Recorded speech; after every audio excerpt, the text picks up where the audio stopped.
So we're going to talk about MMR next, and I'm going to just preface this by saying, if you haven't seen my Andrew Wakefield videos, and I have videos about MMR and autism for both parents and for professionals. If you haven't seen them or we haven't had that discussion, we should. MMR does not cause autism, never has, never will. We're going to put that to rest right now. Tell me about the MMR, Lisa. When 2 doses, ages 12 to 15 months and 4 to 6 years, kids could get a second dose as long as it's 28 days after the first dose. Root, sub-Q, it's a live attenuated. Contraindications, hypersensitivity to any of the vaccine components. Pregnant females. Yes, because it's a live virus. In particular, you don't want them getting rubella. Hypersensitivity to neomycin. Because it's grown with neomycin just to try to prevent bacterial contaminant. And active high febrile infection, immunosuppressed, not including patients getting corticosteroids.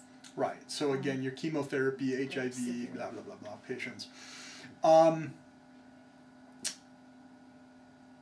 Okay, we'll leave it there for right now. Tell me about side effects. There are some side effects that you need to know about for this vaccine. Self-limited arthritis in post-pubertal females, 2 to 4 weeks. Men can get it too, but women are more common. And they do show up in my wife's arthritis office from time to time. Okay, it's a reactive arthritis, usually responds to Motrin for a few weeks and then goes away. But it is real.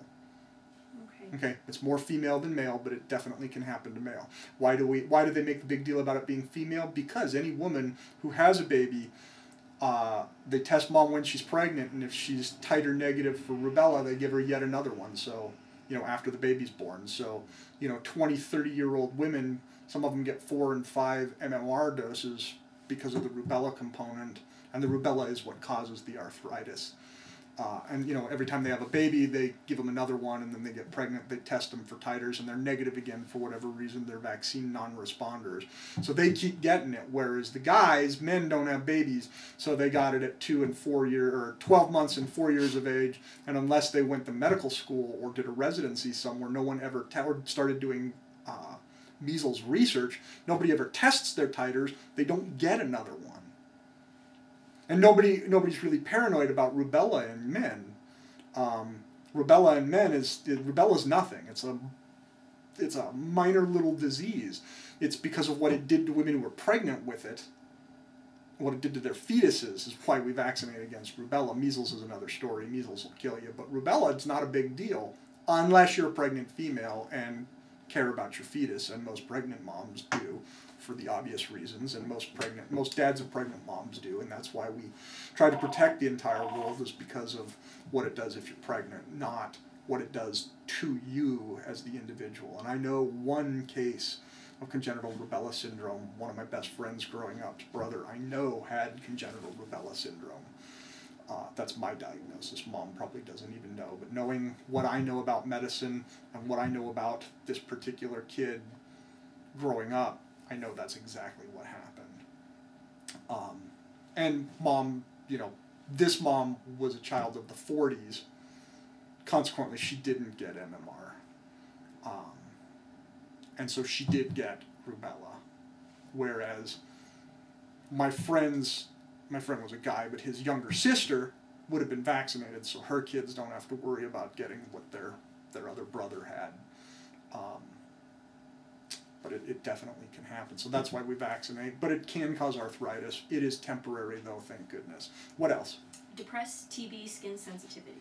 Yes. You have to, if you're going to give it PPD, you have to place it at the same time as the MMR or a minimum of 30 days later. Thrombocytopenia. And that one's transient. If you currently have thrombocytopenia, we recommend you not give the MMR until the thrombocytopenia corrects itself, lest you take someone who's minimally thrombocytopenic and push them into a bleeding dyscrasia.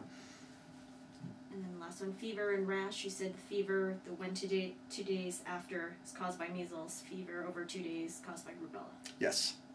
Okay, and the rash, same deal. And in particular, the rubella rash seems to pop up pretty regularly. I see it every so often. Okay. No, I think we already covered that. Okay, very good. As Laurel's shaking like a Parkinson's patient over there with the camera, tell me about varicella. Varicella. 2 doses, ages 12 months, then at 4 to 6 years old. Second dose could be given Before age 4, as long as 3 months have elapsed before the first dose. Kids ages 12 months to 12 years old, minimum interval is 3 months between them. But if second dose is administered at least 28 days after first dose, it could be accepted. Okay. So. And side effects? Oh, root sub-Q, cell-free, live attenuated. Side effects: pain, redness to injection site, rash, which is not contagious. One book says it is. It's probably not contagious.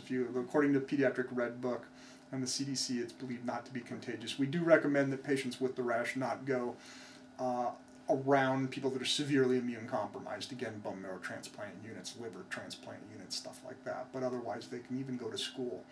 The rash can either be limited to the injection site, so a couple of little bumps at the injection site, or can be systemic. Neither of which is particularly harmful, and it doesn't spread and doesn't, make you horribly ill. Can cause fever as well because it's a live virus, and your contraindications are the same as any other live virus. You can't give it to anybody who has severe immune compromise. Okay, good. Okay, tell me about Hep A. Okay, inactivated absorbed vaccine, given IM. 2 doses. First dose, age 12 to 23 months. Second dose should be at least 6 months later. For travelers, vaccine series should be at least 1 month before. Just because it takes that long to kick in. You do it 2 days before you leave, it may not do you any good. Okay, any major side effects or major contraindications? Anaphylactic reaction to... Yeah, just the usual. Yeah, and then adverse reactions, mild, local, and headache, loss of appetite. So yeah, good fun. Okay, good. And neomycin allergy was a contra. Again, because it's grown in neomycin. But realize this, we don't use neomycin for a whole heck of a lot. So most people wouldn't know if they're neomycin allergic until they start eating Neosporin. Because even contact dermatitis, which is a type 4 hypersensitivity to neomycin, which is what you get from Neosporin, does not mean you have a type 2 allergy. And that's what we're really after, is an IgE-mediated event. So since we don't really use it, you'll never know.